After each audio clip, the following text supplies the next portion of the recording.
था जेको बिलोंगिंग रखे थो क्लास फर्स्ट ईयर सां, उन जी लास्ट टॉपिक आहे चैप्टर नंबर 4 सां बिलोंगिंग आहे, जंहिंजो नालो आहे टार्क। सही आहे बाबा? Torque is very important topic ऐं इन जी रेगुलर लाइफ में इलाही सारो इस्तेमालु बि आहे। त पोइ असां अॼु सम्झंदासीं बेसिकली त टार्क चऊं छा खे था। सही आहे बाबा? इन लाइ पहिरियां हेडिंग लिखूं, हेडिंग खां बाद में वरी उनजो इंट्रोडक्शन ऐं उन जे बारे में वधीक ॻाल्हि कंदासीं। त असां हिते लिखूं था टार्क। सही आहे बाबा? हाणे टार्क छा खे चइबो आहे? मिसाल जी ॻाल्हि आहे, जॾहिं बि असां दरवाज़ो खोलियूं था, दरवाज़ो ईअं त न खुलंदो न बाबा, ज़ाहिरी ॻाल्हि आहे, उन ते छा लॻाइणो पवंदो? फोर्स। उहो फोर्स असां उन दरवाज़े ते जॾहिं लॻायूं था त इट मस्ट बी परपेंडिकुलर। उहो दरवाज़ो कीअं हुजणु, फोर्स कीअं लॻणु खपे बाबा उन दरवाज़े ते? परपेंडिकुलर डायरेक्शन में, तॾहिं उहो दरवाज़ो छा थींदो बाबा? खुलंदो। त पोइ इते बेसिकली लॻंदो छा आहे? फोर्स। छा ते लॻंदो बाबा? उन दरवाज़े ते। त पोइ इहा सलाहियत कंहिंजी थी वई दरवाज़े खोलण जी? असां ॻाल्हि कयूं था त बेसिकली इहा जेका सलाहियत आहे, कंहिंजी सलाहियत आहे बाबा? फोर्स जी। त पोइ हितां हिकु डेफिनेशन था वठूं।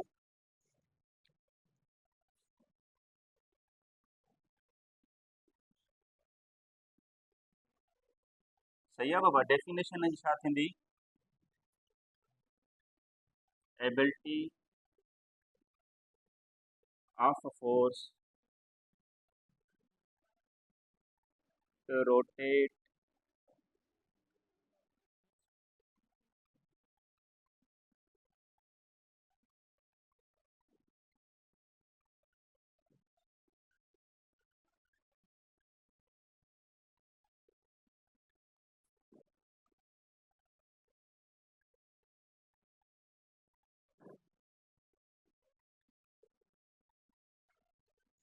सही आहे बाबा?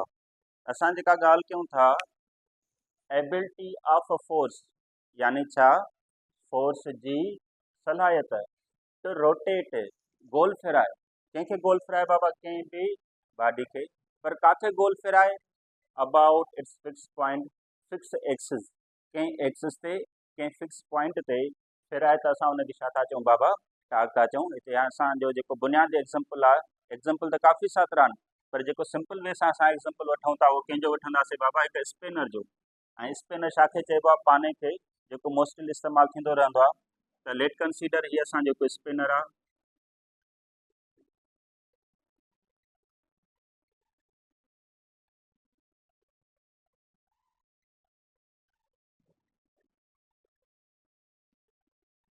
सही आहे बाबा? हीअ छा आहे? हिकु स्पिनर आहे, पानो आहे। इन लाइ असां हिते छा रखियो आहे? हिकु नट रखियो आहे, जंहिं नट खे बेसिकली ओपन करिणो आहे या क्लोज़ करिणो आहे, बंदि करिणो आहे। त ज़ाहिरी ॻाल्हि आहे, जॾहिं बि असां इन नट ते फोर्स लॻाईंदासीं त कंहिं कुंड सां लॻाईंदासीं, यानी from up to down. Let example, या असां उनखे फोर्स लॻायूं कंहिं अलॻि डायरेक्शन में। मिसाल ॻाल्हि इहा, फोर्स असां हिनखे हिन डायरेक्शन में लॻायूं। अगरि जेकॾहिं मिसाल ॻाल्हि आहे फोर्स लॻाईंदासीं सेम डायरेक्शन में, हिन डायरेक्शन में फोर्स लॻाईंदासीं, इहो पानू गोल न फिरंदो, लेकिन पानू हिन नट मां निकिरी ईंदो। ॻाल्हि सम्झ में आई बाबा? अगरि जेकॾहिं इन पाने खे गोल फिराइणो आहे, we must have to apply the force perpendicularly. असांखे फोर्स कीअं लॻाइणो पवंदो बाबा? परपेंडिकुलरली। ऐं यानी हीउ जेको फोर्स आहे इहो बॉडी खे रोटेट न कराईंदो, लेकिन हीउ वारो जेको फोर्स आहे इहो बॉडी खे छा कराईंदो बाबा? रोटेट कराईंदो। यानी हिते छा पैदा थींदी बाबा? असां ॻाल्हि कयूं था त हिते टार्क पैदा थींदी। ॻाल्हि सम्झ में अचे थी बाबा? ऐं उन खां अलावा जंहिं जॻह ते फोर्स लॻंदो आहे, छा बाबा? जंहिं जॻह ते फोर्स लॻंदो आहे उन जॻह जो जेको नालो हूंदो आहे line of action of force, यानी उहा लाइन। लाइन जो मतिलबु छा आहे बाबा? ही कंसीडर कयो, असां हिते फ़िलहालु ईअं था ॻाल्हि कयूं त हीअ असांजी हिकु हाइपोथेटिकल लाइन आहे। हिन लाइन ते असां बेसिकली फोर्स लॻायोसीं एफ, ऐं इहा उहा लाइन आहे जिते एक्ट थियो, एक्शन थियो। छाजो एक्शन थियो बाबा? फोर्स थियो। हमेशह इन जॻह ते असांजो हथु हूंदो आहे, इन जॻह ते असां छा लॻाईंदासीं बाबा? फोर्स। जॾहिं इन जॻह ते फोर्स लॻायो त इहा बॉडी छा कंदी बाबा? रोटेट कंदी। जॾहिं रोटेट कई त केरु रोटेट कंदो उन वक़्तु? हीउ जेको नट लॻल आहे, बुल्ट लॻल आहे, इहो बुल्ट छा कंदो बाबा? रोटेट कंदो। ऐं जॾहिं रोटेट कंदो त इन खे पोइ उन वक़्तु असां नालो ॾींदासीं एक्सिस ऑफ रोटेशन। इन जो नालो छा थींदो बाबा? Axis of rotation. Axis of rotation जो मतिलबु छा आहे? उहा पॉइंट जिते बॉडी रोटेट करे, उहा पॉइंट जिते बॉडी छा करे बाबा? रोटेट करे, त इन खे असां छा था चऊं? Axis of rotation. उन खां बाद में कंसीडर कयो हीअ असांजी एक्सिस ऑफ रोटेशन आहे, हीअ उहा पॉइंट आहे जिते असां छा लॻायोसीं बाबा? फोर्स लॻायो। पोइ हिन एक्सिस ऑफ रोटेशन खां वठी हिन line of action of force ताईं ही जेको असां हिकु डॉटेड लाइन ड्रा कयूं था, डेट इज़ बेसिकली डिस्टेंस, या वरी हिनखे ॿियनि लफ़्ज़नि में मोमेंट आर्म चइबो आहे। छा चइबो आहे बाबा? मोमेंट आर्म या distance, which is denoted by DRR। इहो डिस्टेंस कंहिंजे विच में आहे? इहो डिस्टेंस विच में कंहिंजे आहे बाबा? जिते फोर्स लॻाइजो थो, उतां खां वठी उन पॉइंट ताईं जिते बॉडी छा थी करे? रोटेट करे थी। त पोइ असां इन खे छा सॾींदा आहियूं बाबा? Movement arm. हिन छा चइबो आहे बाबा? Movement arm. जंहिं हिकु बांह हूंदी आहे, सही आहे बाबा, इहो बांह वारो कमु कंदो आहे, त हीअ असांजी छा आहे? मूवमेंट आर्म आहे। ऐं इहा मूवमेंट आर्म हमेशह छा रहंदी बाबा? परपेंडिकुलर रहंदी। अगरि जेकॾहिं थोरी तवजा ॾिबी त हीअ असांजो बिल्कुलु हिकु सिधी लाइन आहे, सही आहे बाबा। इन ते जेको फोर्स लॻे थो त इते ॾिसबो त एंगल केतिरी था ठाहिनि? 90 डिग्री। त पोइ इहा ॻाल्हि कंदासीं मूवमेंट आर्म छा खे चइबो आहे? It is a perpendicular distance. ही छा आहे बाबा? असांजो हिकु परपेंडिकुलर डिस्टेंस आहे। किथां खां परपेंडिकुलर डिस्टेंस आहे? From where force is applied, जिते असां छा लॻायूं बाबा? फोर्स लॻायूं, to the point where body rotate, उन पॉइंट ताईं जिते बॉडी छा करे बाबा? रोटेट करे। यानी ही एक्सिस ऑफ रोटेशन खां वठी line of action of force ताईं जेको परपेंडिकुलर डिस्टेंस आहे उनखे असां छा था चऊं बाबा? मूवमेंट आर्म था चऊं। लफ़्ज़ सम्झ में आया? त हिते मूवमेंट आर्म जी डेफिनेशन लिखी था छॾियूं। हिते लिखूं था the perpendicular distance,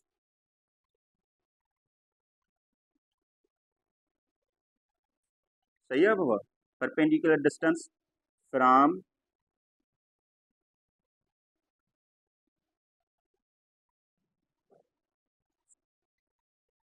line of action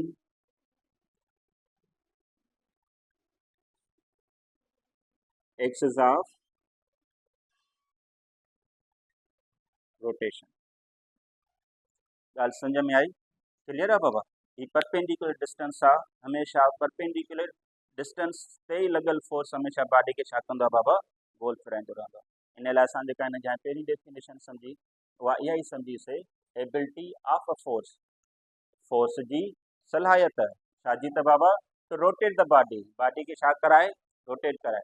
wear it's fixed point, यानी एक्सिस ऑफ रोटेशन ते। त असां हिन खे छा था चऊं बाबा? टार्क था चऊं। ॻाल्हि सम्झ में आई? इन जेका ॿी डेफिनेशन असां वठूं था, आर में था लिखूंसि बाबा, द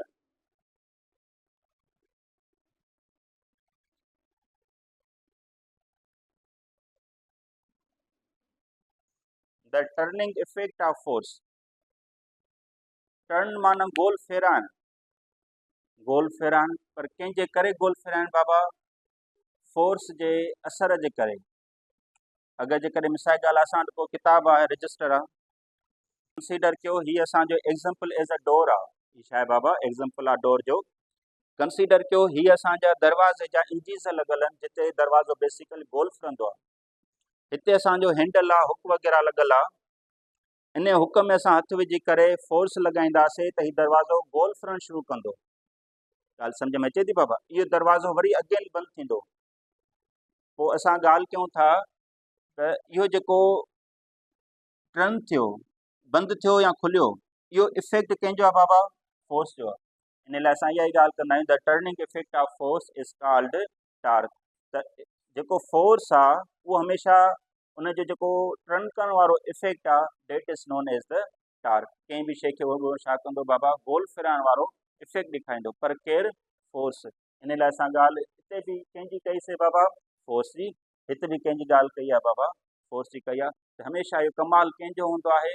फोर्स जो हूंदो आहे। त बॉडी खे छा कराए? रोटेट कराए, या वरी उहा हुनखे छा कराए बाबा? टर्न कराए। त उन खां बाद में जेका थर्ड नंबर डेफिनेशन आहे उहा टार्क जी, अगेन आर में लिखूं था,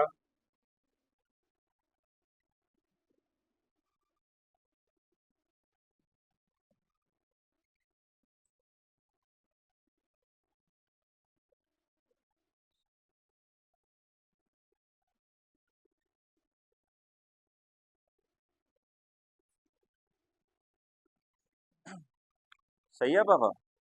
हिते जेका असां ॻाल्हि कई से कंहिंजी ॻाल्हि कई आहे हिन फिगर में, हिकु ॻाल्हि कई आहे फोर्स जी। इहो फोर्स काथे थो लॻे, परपेंडिकुलर लॻे थो मूवमेंट आर्म ते। त पोइ मैथामेटिकल जेका हिन जी डेफिनेशन आहे उहा इहा ई आहे त क्रॉस छा बाबा, क्रॉस हे छा थी वियो असांजो, क्रॉस थी वियो। क्रॉस प्रोडक्ट कंहिंजी हूंदी, फोर्स जी।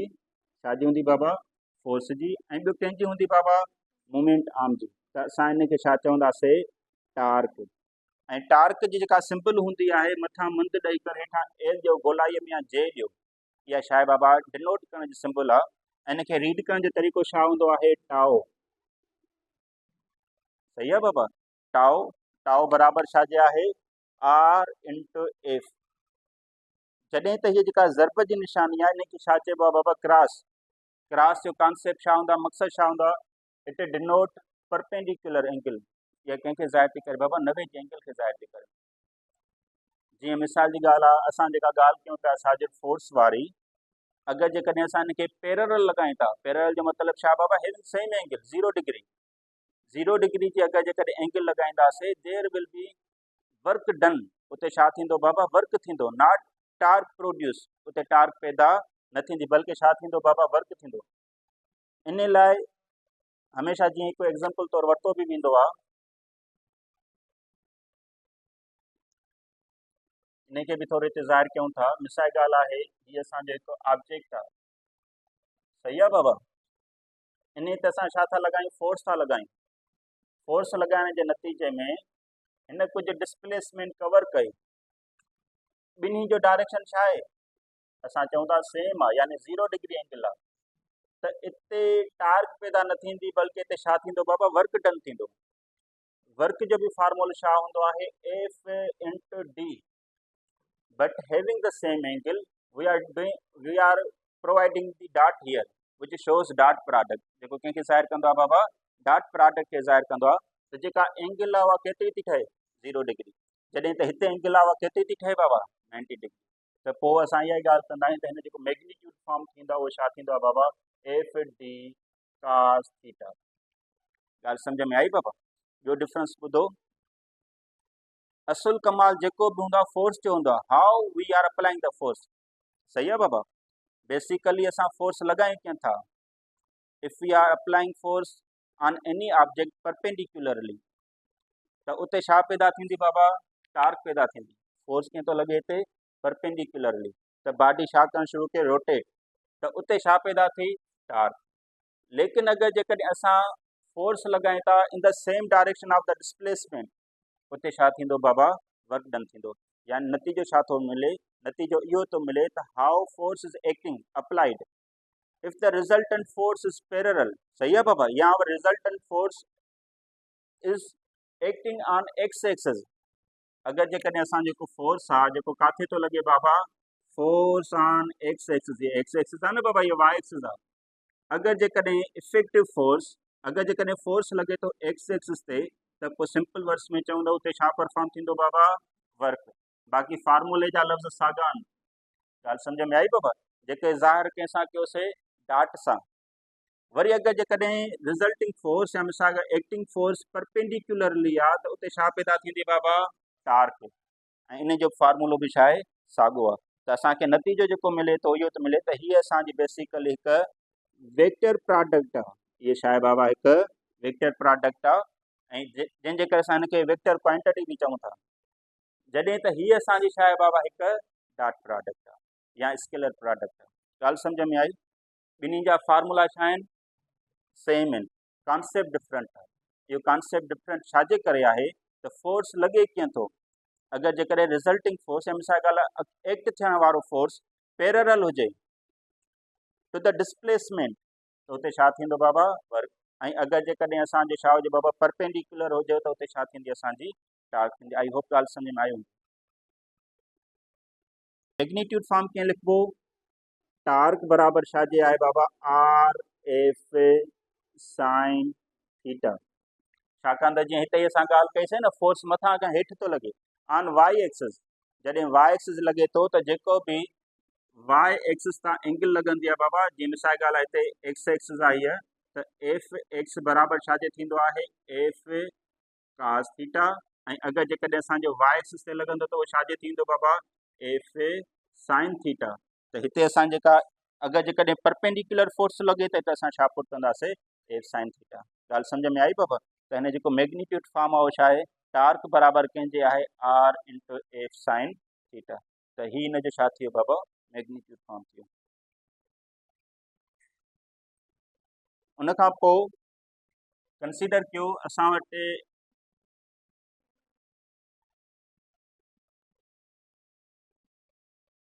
ही एक्स एक्सिस आहे, हीअ असांजी छा आहे बाबा वाई एक्सिस आहे, हीअ हिन जी ओरिजिन आहे।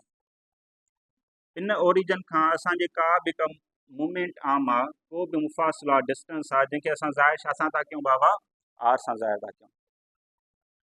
हिते मक़सदु छा आहे असांजो to rotate that body that movement arm. In movement arm खे छा कराइणो आहे बाबा रोटेट कराइणो आहे।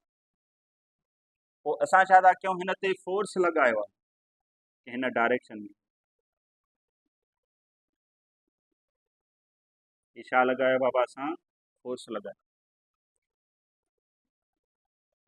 ही जेको फोर्स आहे बेसिकली स्प्लिट थींदो इनटू टू कंपोनेंट्स। बिल्कुलु उहा ई ॻाल्हि आहे जीअं असां सिंपल कॉन्सेप्ट वठंदा आहियूं छाजो त हीअ असांजी हिकु कोई बि वेक्टर आहे जंहिंजो नालो छा ॾिनोसीं बाबा एफ वेक्टर ॾिनो। इहो स्प्लिट थियो ॿिनि वेक्टर्स में, हिकु ऑन एक्स एक्सिस छा में बाबा जंहिंखे असां एफ एक्स था चऊं, ॿियो छा में स्प्लिट थियो आहे इहो ऑन एफ वाई। जॾहिं त ही जेको हिते ॿिन्ही जे विच में छा ठही एंगल ठही। एंगल जे आम्हूं साम्हूं छा हूंदो आहे बाबा ही परपेंडिकुलर साइड हूंदी आहे, हिनखे छा चइबो आहे बाबा परपेंडिकुलर। पर कंहिंजे आम्हूं साम्हूं एंगल जे आम्हूं साम्हूं। त जेको डायरेक्शन जेको मैग्नीट्यूड हिन वेक्टर जो आहे जंहिंजे असां एफ वाई नालो रखियो आहे उहो साॻियो मैग्नीट्यूड ऐं डायरेक्शन असां हिन जो रखी था सघूं। क्लियर आहे बाबा। मैग्नीट्यूड बि सेम आहे डायरेक्शन बि छा आहे बाबा सेम आहे। हीअ असांजो हिपाटिन्यूस थी वेंदो, हीअ असांजो छा थींदो बाबा बेस थींदो। एंगल जे आम्हूं साम्हूं छा हूंदो आहे परपेंडिकुलर।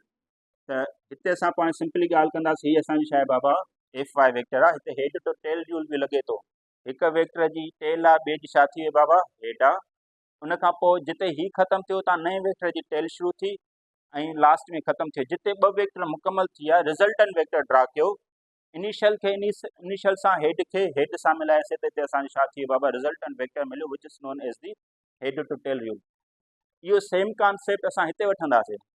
अगरि जेकॾहिं हीअ असांजो जेको वेक्टर आहे जंहिंजो नालो छा आहे बाबा एफ आहे, इहो वेक्टर स्प्लिट थिए थो, छा थो थिए बाबा टुटे थो, स्प्लिट थिए थो टुटे थो केतिरनि कंपोनेंट्स में ॿिनि में।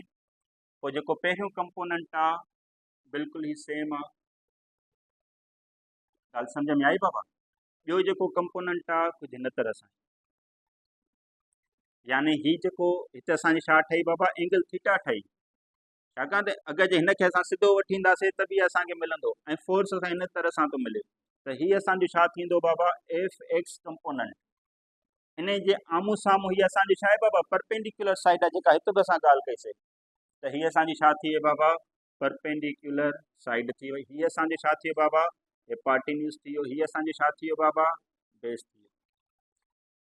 त अगरि जेकॾहिं असां ॻाल्हि कयूं था त हीउ जेको वेक्टर आहे ऐं हीउ वेक्टर आहे अगरि जेकॾहिं ॿई सेम आहिनि त हिनखे असां पोइ नालो छाजो ॾींदासीं बाबा एफ वाई जो। छाजो नालो ॾींदासीं बाबा एफ वाई जो ॾींदासीं। साॻी तरह सां वरी अगरि जे असां चऊं था त we are applying force on x axis, मिसाल था वठूं त हिन बॉडी खे मूव करायूं था अॻिते जी तरफ़। छा बॉडी हिन एक्सिस मां निकिरी ईंदी या गोल फिरंदी इंसरींदो निकिरी ईंदी। छाकाणि त जेको असां फोर्स लॻायो आहे एफ एक्स वारो उहो एफ एक्स वारो फोर्स छा में थो लॻे बाबा आर जे डायरेक्शन सां थो लॻे। जॾहिं आर जो डायरेक्शन ऐं एफ एक्स जो डायरेक्शन ॿई सेम थी वञे त बॉडी ॿाहिरि निकिरी ईंदी। यानी that force is not responsible to rotate the body. इहो फोर्स रिस्पॉन्सिबल न आहे त बॉडी खे छा करे बाबा रोटेट करे, but only the force which is known as the F Y. हीउ जेको एफ वाई आहे बिल्कुलु पैरेलल हेॾे ड्रा कयो त ही एफ वाई आहे, इहो ई छा हूंदो आहे बाबा रिस्पॉन्सिबल हूंदो आहे। इहो छा हूंदो आहे बाबा रिस्पॉन्सिबल हूंदो आहे टू रोटेट द बॉडी। ॻाल्हि सम्झ में आई बाबा?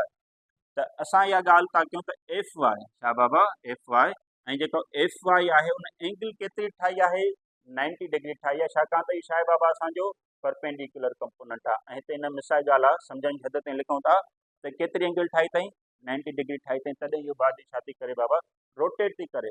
यानी F X is not responsible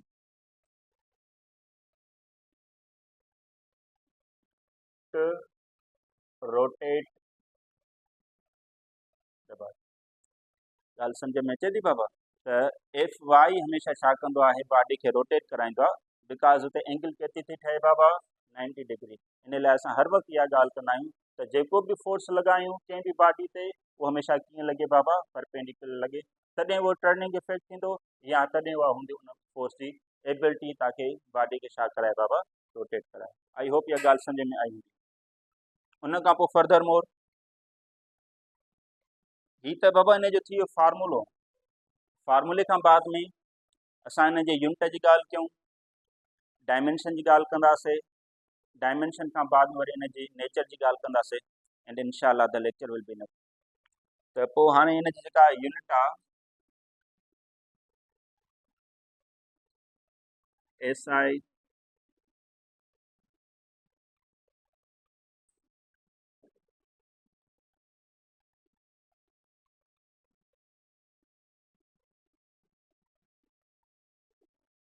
हिन जो बाबा यूनिट छा आहे बाबा, न्यूटन मीटर आहे।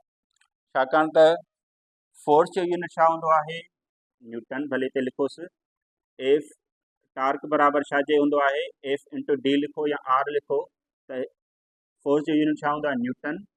ऐं मीटर जो डिस्प्लेसमेंट यूनिट छा हूंदो आहे, न्यूटन मीटर। त टार्क जो यूनिट छा थी वियो बाबा, न्यूटन मीटर। त S I unit of torque is newton and metre. ॻाल्हि सम्झ में आई बाबा? इहो छा थियो हिन जो एस आई यूनिट थी वियो।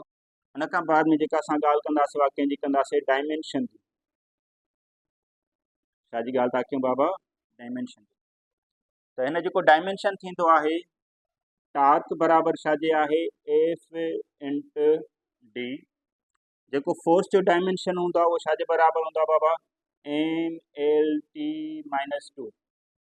एसिलेशन जो सम्झियल आहे न डायमेंशन बाबा? हा, त असांजे क्लास में बि कयोसीं, एम ए फोर्स छाजे बराबरि हूंदो आहे, फोर्स बराबरि हूंदो आहे एम ऐं ए जे। मास जो डायमेंशन छा हूंदो, वॾी ए कैपिटल एम। ही हूंदो आहे असांजो एस ओवर टी स्क्वायर, या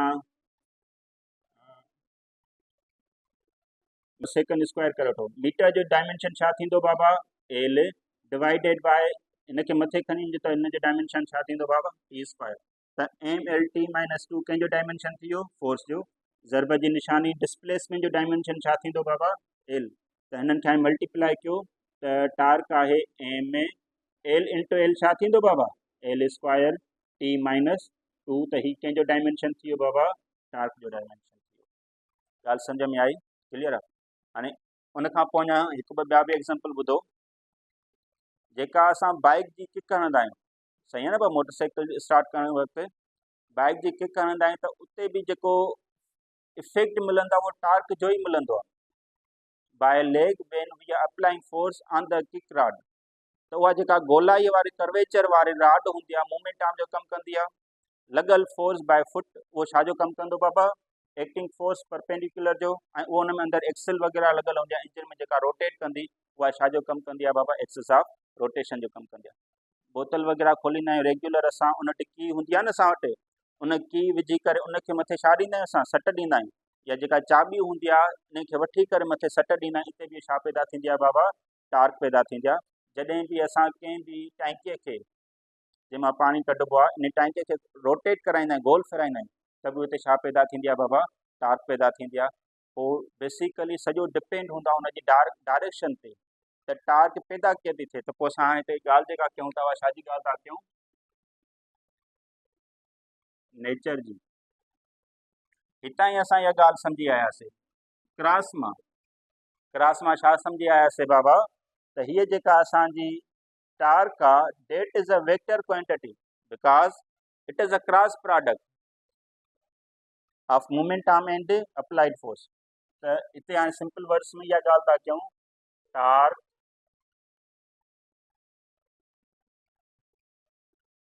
is a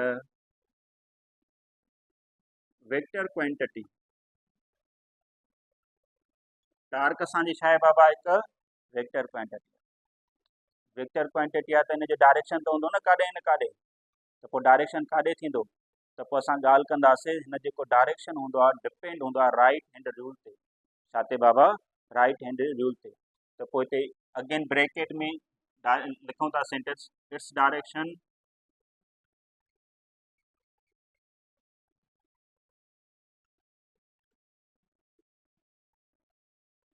सही आहे बाबा. कर्लिंग राइट हैंड रूल यानी तव्हां पंहिंजे फिंगर्स खे गोल फेरायो. जॾहिं तव्हां पंहिंजे फिंगर्स खे गोल फेराईंदव त उन वक़्तु जेको थंब जो डायरेक्शन आहे basically it shows the direction of the torque. How? Late consider असांजूं ॿ बॉडीज़ आहिनि.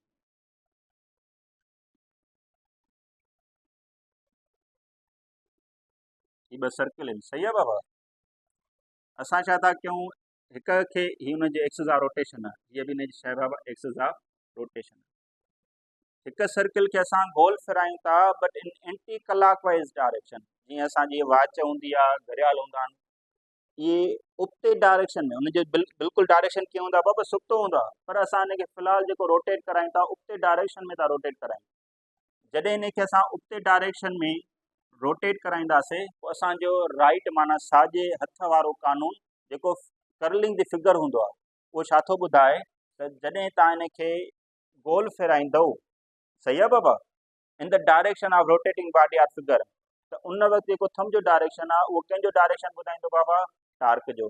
त उन वक़्तु हीउ जेको टार्क जो डायरेक्शन आहे उहो काॾे थी वेंदो? आउटवर्ड थी वेंदो. काॾे थींदो बाबा? आउटवर्ड. जॾहिं असां इन बॉडी खे गोल फेरायूं था एंटी क्लॉक वाइज, कीअं था फेरायूं बाबा? Anticlockwise. Anticlockwise. ॿियो वरी जॾहिं इन बॉडी खे असां in the direction of clockwise फेरायूं, मिसाल ॻाल्हि आहे अगेन राइट जेके फिंगर्स आहिनि मथां खां हेठि जी तरफ़ अचनि थियूं, थंब जो डायरेक्शन काॾे थियो? इनवर्ड थी वियो. जॾहिं इनवर्ड थी वियो त उनखे असां जेको डायरेक्शन ज़ाहिर कंदासीं कुझु हिन तरह सां कंदासीं त हीउ जेको डायरेक्शन आहे कंहिंजो डायरेक्शन आहे बाबा? टार्क जो डायरेक्शन आहे. ॻाल्हि सम्झ में अचे थी बाबा? ऐं इन वक़्तु जेको बॉडीअ खे असां रोटेट करायो आहे कीअं करायो आहे? क्लॉक वाइज करायो. आई होप ॻाल्हि सम्झ में ईंदी हूंदी. हा, इनखे बाय वर्डिंग बि लिखूं था. थोरे ॾिसो हीअ असांजी एग्ज़ाम्पल बिना ते हिकु केप बोतल आहे, केप आहे, सही आहे बाबा, हिते सम्झी सघूं था असां. त अगरि जेकॾहिं असां हिनखे in the direction of clockwise फेरायूं था, कीअं था फेरायूं बाबा? Up to down. Up to down. उन वक़्तु हिनजी टार्क काॾे पैदा थींदी? अंदर जी तरफ़. ऐं हीअ केप बंदि थी वञे यानी काॾे मूव थी करे? इनवर्ड मूव थी करे. ॻाल्हि सम्झ में आई बाबा? हिन टार्क जो इफेक्ट काॾे मिलियो? इनसाइड मिलियो.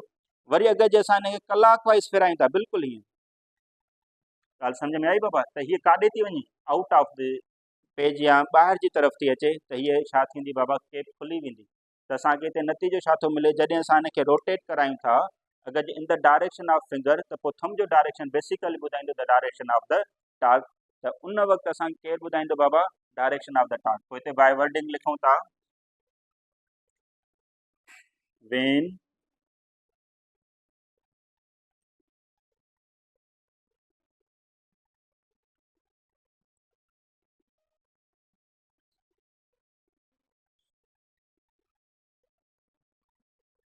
बाबा जॾहिं असां फोर्स लॻायूं था कंहिं बि बॉडी ते या मिसाल वार रोटेट करे थी एंटी क्लॉक वाइज डायरेक्शन में, त उन वक़्तु जेको टार्क जो डायरेक्शन हूंदो आहे कीअं हूंदो? आउटवर्ड हूंदो.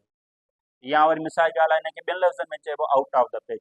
इहे साॻा ई लफ़्ज़ वरी असां कंहिंजे लाइ इस्तेमालु कंदासीं? हिन जे लाइ त जॾहिं असां क्लॉक वाइज असां हुनखे रोटेट करायूं था त उन वक़्तु उनजो डायरेक्शन काॾे हूंदो बाबा? इनवर्ड हूंदो. या वरी मिसाल जी ॻाल्हि आहे इन टू द पेज. हिते बसि सिंपल वर्ड्स में इहे था लिखूं काॾे हूंदो? इन टू द पेज. या वरी छा हूंदो बाबा? इनवर्ड हूंदो. आई होप ॻाल्हि सम्झ में आई. क्लियर आहे बाबा? Thank U.